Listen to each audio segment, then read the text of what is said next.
স্বাগতম অষ্টম শ্রেণীর শিক্ষার্থীরা। আজ আমরা অনুশীলনী 6.2 দেখব। এখানে বহু নির্বাচনী অঙ্কগুলো আমরা সমাধান করব। প্রথমে এখানে বলা হয়েছে 1 নংয়ে x + y = 5, x - y = 3 হলে x y এর মান নিচের কোনটি? তাহলে এটা আমরা খাতায় কলমে বের করব। তাহলে আমাকে বলা হয়েছে যে x + y = 5, আরেকটি বলা হলো x - y = 3। এখন এখান থেকে আমাকে বলছে যে এগুলোর মান বের করতে এক্স ওয়াই এর। তাহলে এটার ক্ষেত্রে কি করব? যোগ করে দিব। তাহলে এক্স আর এক যোগ করলে আপনি পাচ্ছেন 2x, ওয়াই থেকে ওয়াই বিয়োগ হয়ে গেলে 0 সমান দিয়ে 5 আর 3 যোগ করলে পাচ্ছেন 8। 2 আর x পাশাপাশি যে এরকম যখনই থাকবে, যখন একটি বর্ণ এবং একটি সংখ্যা পাশাপাশি থাকবে তখন বুঝে নেবেন এরা গুণাকারে আছে। তাই আমি যেহেতু এখন x এর মানটা বের করতে চাই, x-কে রেখে দিব। এই 2টাকে যেহেতু এই পাশে গুণাকারে আছে, অন্য পাশে চলে গেলে সেটা ভাগাকার রূপ লাভ করবে, আর উপরে 8 আছে, বসিয়ে রাখবো। সুতরাং x সমান 8কে 2 দিয়ে ভাগ করলে আপনি পাবেন 4, 4 দুগুণে 8। তাহলে x এর মান পেয়ে গেছি। এখন y এর মানটা আমরা বের করে ফেলতে পারবো এখান থেকে। এই x এর মানটা এটাতে বসিয়ে দেন, মানে x + y = 5 আছে, তো এটার মধ্যে আপনি x এর মানটা কত বের করছেন? 4।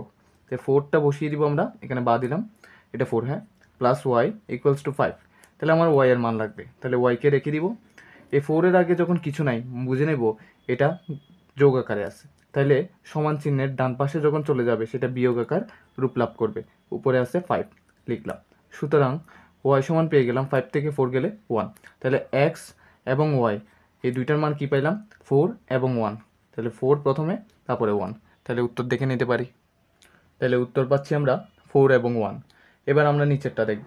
নিচের কোনটি সরল রেখার সমীকরণ নির্দেশ করে না? যেটা এই ভগ্নাংশ আকারে আছে সেটাই সরল রেখার সমীকরণ আকারে নির্দেশ করে না। দেখুন, এভাবে যোগ আকার বিয়োগ আকার থাকলে সেটাই আমরা সরল সমীকরণ আকারে প্রকাশ করতে পারবো। এটাকে কোনোভাবেই সরল সমীকরণ আকারে প্রকাশ করা সম্ভব নয়। তাইলে এরপরে দেখবো আমরা 3 নাম্বার। 3 নম্বরে বলছে x - 2y = 8 ও 3x - 2y = 4 সমীকরণ জোটের x এর মান কত? তাহলে এই সমীকরণ দুইটা লিখে নিব এবং x এর মানটা আমরা বের করে নিব। তাহলে আমাদের যে দুইটা সমীকরণ দেওয়া আছে, একটা হলো x - 2y = 8, আরেকটি আছে আপনার 3x - 2y আপনার পাচ্ছেন 4। এটাকে যেহেতু দেখতেছেন এদিকে 2y আছে, তাহলে এটা বাদ দেওয়া সম্ভব, কিন্তু বাদ দিতে হলে এখানে একটাতে প্লাস হইতে হবে। এটাতেও মাইনাস, এটাতেও মাইনাস, তাহলে হবে না। তাহলে এটাতে প্লাস বানাইতে হলে কি করতে হবে? আমার বিয়োগ করে দিতে হবে পুরোটাকে। পুরোটা বিয়োগ করলে এটার আগে কিছু নয়, মানে কি আছে? প্লাস আছে। তাহলে এটা এখানে প্লাস থাকলে মাইনাস করে দিব, এখানে মাইনাস আছে প্লাস করে দিব, এটার আগে কিছু নয় মানে প্লাস আছে, তাহলে এটাকে আমরা মাইনাস করে দিব। এরপর নিচে লিখে দিব বিয়োগ করে, যেটা আমরা 6.1 শেষ করছি। যারা এখনও পর্যন্ত 6.1 শেষ করে নাই, আমি করে রেখে দিয়েছি, আপনারা দেখে নিতে পারবেন ধাপে ধাপে। এখানে দেখুন, x থেকে 3x গেলে হয়ে যাবে -2x। কীভাবে? x এর সহ কিছু নাই মানে 1 আছে, আর এখানের ক্ষেত্রে আমরা এটা ধরবো, এটার আগে কিছু নাই মানে প্লাস, কিন্তু আমরা প্লাসটা ধরবো না, ধরবো কোনটা? নিচে যেটা আমরা অনুসরণ করতেছি সেটা। তাহলে -3x ধরবো। তাহলে x এর পাশে সহ কি আছে?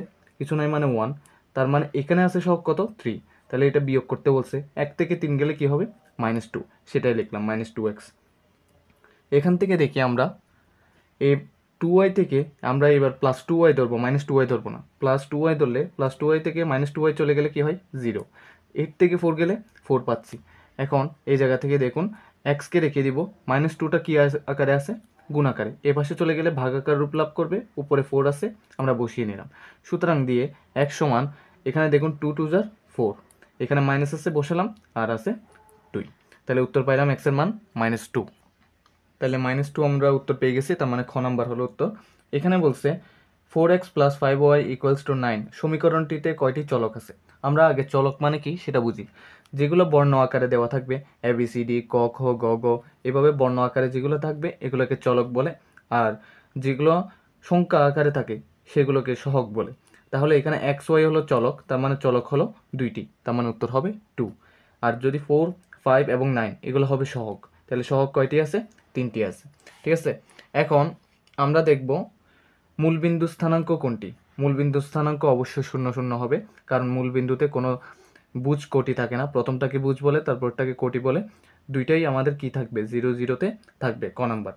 তাহলে এবার দেখব 6 নাম্বার। 6 নাম্বারে বলা হলো -3 -5 বিন্দুটি কোন চতুর্ভাগে অবস্থিত। তাহলে আমরা আগে চতুর্ভাগ জিনিসটা বুঝে নিই। আমরা একটু এই জায়গায় বোঝার চেষ্টা করি।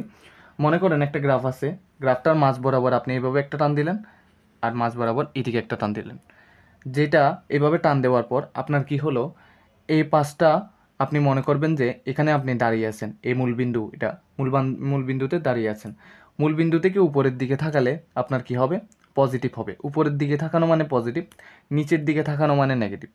উপরের দিকে থাকানো মানে পজিটিভ, নিচের দিকে থাকানো মানে নেগেটিভ। আশা করি ক্লিয়ার এতটুকু। এখন এখান থেকে আপনি ডানে যেতে চাইলে এটা হবে পজিটিভ। ডানে যাওয়া সবসময় ডান হাত হলো আমাদের পজিটিভ, বাম হাত হলো আমাদের নেগেটিভ। তাহলে এটা আমার ডান দিকে যাচ্ছি তাহলে পজিটিভ, আমি বাম দিকে যাচ্ছি তাহলে নেগেটিভ। এটা দেখুন, আমরা নিচের দিকে বাম দিকে যাচ্ছি তার মানে নেগেটিভ, আমরা নিচের দিকে কিন্তু ডান দিকে যাচ্ছি তার মানে পজিটিভ। তার মানে আমরা বুঝতে পারতেছি এটাকে বলে প্রথম চতুর্ভাগ। একটা জিনিস মাথায় রাখবেন, এটা হলো প্রথম চতুর্ভাগ, এটা হলো দ্বিতীয় চতুর্ভাগ, এটা হলো তৃতীয় চতুর্ভাগ, আর এটা হলো চতুর্থ চতুর্ভাগ। এই চারটা চতুর্ভাগে কোনটাতে কি বসবে, এখানে প্লাস প্লাস, দ্বিতীয় চতুর্ভাগে প্লাস মাইনাস, আর আপনার তৃতীয় চতুর্ভাগে মাইনাস মাইনাস, এবং চতুর্থ চতুর্ভাগে আপনার মাইনাস প্লাস বসবে। আশা করি ক্লিয়ার এতগুলো। এখন আমরা প্রশ্নটা দেখব। প্রশ্নে বলা হয়েছে -3 -5 এই দুইটা কোন চতুর্ভাগে থাকবে। দেখুন তো দুইটাই মাইনাস আছে, এটা কোনটাতে দেখতে পাচ্ছি আমরা, তৃতীয় চতুর্ভাগে। তৃতীয় চতুর্ভাগে আমাদের দেখতে পাচ্ছি দুইটাই মাইনাস, তার মানে এই মাইনাস যুক্ত দোনোটাই কোন চতুর্ভাগে থাকতেছে, তৃতীয় চতুর্ভাগে। তাহলে উত্তর পাচ্ছি আমরা তৃতীয়, গ নাম্বার। এবার আমরা দেখব এটা x + 2y = 30। এটাতে বললো প্রথমটা 10 তারপরেরটা 10। এই প্রথম আর দ্বিতীয় এগুলো কমা দিয়ে লেখার মানে কি বুঝেন? প্রথমটা দিয়ে x এর মান বোঝায়, পরেরটা দিয়ে y এর মান বোঝায়। প্রথমটা দিয়ে x এর, পরেরটা দিয়ে y এর, প্রথমটা দিয়ে x এর, পরেরটা দিয়ে y এর। তাইলে আমরা x + 2y এর মধ্যে x এর মান 10, y এর মান 10 বসাবো প্রথমবার। যদি করার পর, সমাধান করার পর যদি উত্তর 30 আসে, তার মানে এটা সিদ্ধ। মানে সিদ্ধ বলতে ওই খাবারের সিদ্ধ নয়, প্রমাণ হয়েছে সেটা বোঝানো হয়েছে। আর এখানে দ্বিতীয়টাতে আবার করব, যদি প্রথমে x এর মান 0 আবার y এর মান 15 বসাই, তারপরেও যদি 30 আসে, তার মানে সেটাও প্রমাণিত। তারপরেও এটা 3 নম্বরেও x এর মান যদি 10 এবং y এর মান 20 বসাই, সমাধান করার পর যদি 30 আসে, তাহলে এটাও প্রমাণিত। যদি না আসে তাহলে কি হবে? যদি না আসে সেটা হবে না। তাহলে দেখি, প্রথমটা 10 10, তারপরটা 0 15। তাহলে আমরা 7 নং দিব। 7 নং দিয়ে আমাদের সমীকরণটা কী ছিল, x + 2y = 30। আমরা শুধু x + 2y-কে অনুসরণ করব। তাহলে প্রথম সংখ্যাটা কী ছিল, 10, 10, ঠিক না? তো 10, 10 মানে এটা x এর মান, এরপর একটা y এর মান। তাহলে x এর জায়গায় আপনি 10 বসান, প্লাস দিয়ে 2-র সাথে y পাশাপাশি আছে মানে, তাহলে গুণ আকারে আছে। তাহলে y এর মান কত আছে, 10 কলেই। তাহলে 10 দুগুণে হয় 20, যোগ দিলাম, এখানে 10 আছে, 10 বসাই, 10 আর 20 যোগ করলে আমরা উত্তর পাই 30। তার মানে এটা আমাদের সঠিক। এরপরে ছিল আমাদের 0 এবং 15। তাহলে 0 এবং 15 দিয়েও করে দেখব। x + 2y লিখে রাখি, তারপরে x এর মান, তার মানে প্রথমটা হলো x এর মান, তার মানে x এর মান বসিয়ে দিলাম, প্লাস 2 এর সাথে y গুণ আকারে আছে, y এর মান কি দিছে, 15। তাহলে 15 লিখে রাখি। তাহলে 0 প্লাস 15 দুগুণে হয় 30, তাহলে 0 + 30 করলে হয় 30। তার মানে এইটাও শুদ্ধ। এরপরটা দিছে 10 এবং 20। তার মানে এখন x + 2y-টা আমরা x এর মান 10 এবং y এর মান 20 দিয়ে বসিয়ে দেখব। x + 2y বসাই, x এর জায়গায় বসাবো 10, 2 এর সাথে y গুণ আকারে আছে, তাহলে y এর মানটা কত, 20। তাহলে এখন হিসাব করি, 20 দুগুণে হয় 2 দুগুণে 4, এখানে আছে 0, এখানে আছে 0, যোগ আছে যোগ, তারপর 10, ঠিক আছে? 10 আর 40 যোগ করলে আপনি উত্তর পাচ্ছেন 50। তার মানে এটা হয় নাই, এটা ক্যান্সেল, এটা ক্যান্সেল হবে। তার মানে হচ্ছে কোনটা কোনটা, এটা এবং এটা, তার মানে 1 ও 2 আমাদের উত্তর। তাহলে 1 ও 2 হলো আমাদের উত্তর, তার মানে ক হবে উত্তর। এবার আমরা দেখব এটা x ও y সংখ্যা দুইটির বিয়োগফলের অর্ধেক 4। তার মানে x ও y দুইটা সংখ্যা, তাদের বিয়োগফলের অর্ধেক বলছে, অর্ধেক মানে 2 দিয়ে ভাগ করে, তার উত্তর হবে 4। তাহলে এটা করে নিই আমরা। 8 নম্বরে বলা হলো, বলছে x ও y দুইটা সংখ্যা, তাদের বিয়োগ করার পর অর্ধেক করতে বলছে। তাদের বিয়োগফলের অর্ধেক করলে আমরা উত্তর পাবো বলতেছে 4। তাহলে সমীকরণটা এভাবেই দাঁড়ায়, x আর y তাদের বিয়োগফলের অর্ধেক করলে আমরা উত্তর পাচ্ছি 4। এরপরের কথাটা কি বলছে দেখি। এরপরে বলল, বড় সংখ্যাটির সাথে ছোট সংখ্যাটির 3 গুণ যোগ করলে যোগফল 20 হয়। তার মানে বড় সংখ্যাটির সাথে আমরা ছোট সংখ্যার 3 গুণ যোগ করব। তাই দেখুন এখানে আবার এক্স বড় সেটাও বলে দেওয়া হয়েছে, তাই এখানে আমাদের আর কষ্ট করতে হইলো না, এক্স বড় এটা বলে দেওয়া হলো। তার মানে এক্স হলো বড় এবং ওয়াই হলো ছোট। তাহলে শর্ত মতে কি বলছে, বড় সংখ্যাটির সাথে মানে এই বড় সংখ্যাটার সাথে 3 গুণ করলে বড় সংখ্যাটির সাথে ছোট সংখ্যাটির 3 গুণ, ছোট সংখ্যা কত আছে ওয়াই, ওয়াই এর 3 গুণ মানে 3y, 3y যোগ করলে আমাদের উত্তর হবে, যোগফল হবে বলছে 20। তার মানে আমরা দুইটা সমীকরণ পাইছি। এখন আমাদের তাহলে প্রথম শর্ত মতে তাহলে আমাদের ফলাফল কি আসবে, প্রথম শর্ত কোনটি এখানের মধ্যে, তাহলে আমরা একটু হিসাব করে দেখি। দেখুন এখানে প্রথম শর্ত হলো এটা x minus y divided by 2 equals to 4। এটাকে যদি আমরা এই পাশে একটু হিসাব করি, এক্স মাইনাস ওয়াইকে লিখে রাখি, এই 2টা কি আকারে আছে, এটা ভাগ, তাহলে এটা ভাগ আকারে আছে, এটা যদি সমান চিহ্নের অন্য পাশে যায় তাহলে সেটা কি আকার রূপ লাভ করবে, গুণ আকার রূপ লাভ করবে। তাহলে 4 গুণ 2, তাহলে আবার লিখি x minus y equals to 4 গুণ 2 করলে আমরা উত্তর পাই 8, তাহলে x minus y equals to 8। প্রথম শর্ত কোনটি জিজ্ঞেস করা হয়েছে, তার মানে এটা হলো আমাদের উত্তর, খ নাম্বার। এবার বলছে আমাদের এক্স ও এক্স ওয়াই এর মান নিচের কোনটি। এবার আমরা এক্স ওয়াই এর মান এই দুইটা সমীকরণ থেকে নির্ণয় করব।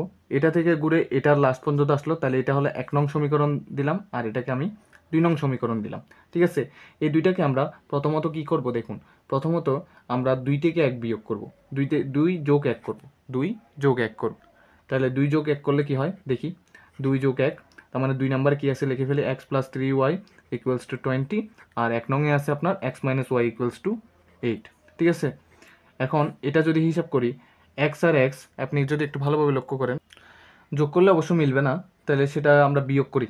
বিয়োগ করলে কি হবে, চিহ্ন পাল্টে যাবে, এখানে প্লাস আছে কিছু নাই মানে প্লাস আছে, এখানে মাইনাস হয়ে যাবে, এখানে মাইনাস আছে তার মানে এখানে প্লাস হবে, এখানে কিছু নাই মানে প্লাস আছে মানে এটা মাইনাস হয়ে যাবে। বিয়োগ করলে সব চিহ্ন উল্টে যায়, এটা মাথায় রাখবেন। তাহলে এক্স থেকে এক্স বিয়োগ হলে 0, এখানে একটা কথা লিখে দিতে হবে যে বিয়োগ করে। তাহলে এক্স থেকে এক্স বিয়োগ হলে 0, এটা আর লিখতে হলো না। 3y থেকে সঙ্গে এবার আমরা যোগ বিয়োগটা ধরবো না, ধরবো কোনটা, ওয়াই এর আগে যোগটা ধরবো। তাহলে 3y এর সাথে আরও একটা ওয়াই যোগ হলে হয়ে যায় 4y, সমান দিব 20 থেকে 8 বিয়োগ হলে আমাদের উত্তর আসে 12।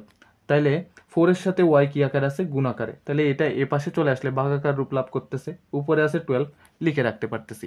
তাহলে আমরা 12কে 4 দিয়ে ভাগ করলে আমরা উত্তর পাই 3। তাহলে ওয়াই এর মান 3, এটা আপনি যে কোনো একটা সমীকরণে বসিয়ে দেন, আমি 2 নং সমীকরণে বসালাম, তাই 2 নংয়ে আমি বসাচ্ছি। আপনারা যেহেতু এটা নোটবুক থেকে এত সময় নষ্ট করে লাভ নাই, আমি আপনাকে করেই দেখিয়ে দিই। X plus 3y equals to 20, এটা হলো 2 নং সমীকরণ।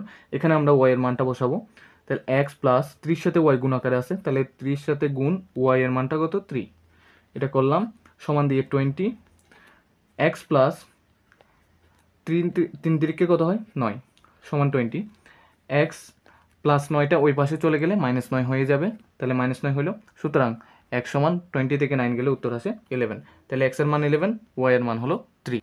তাহলে আমাদের উত্তর হচ্ছে ঘ নাম্বার।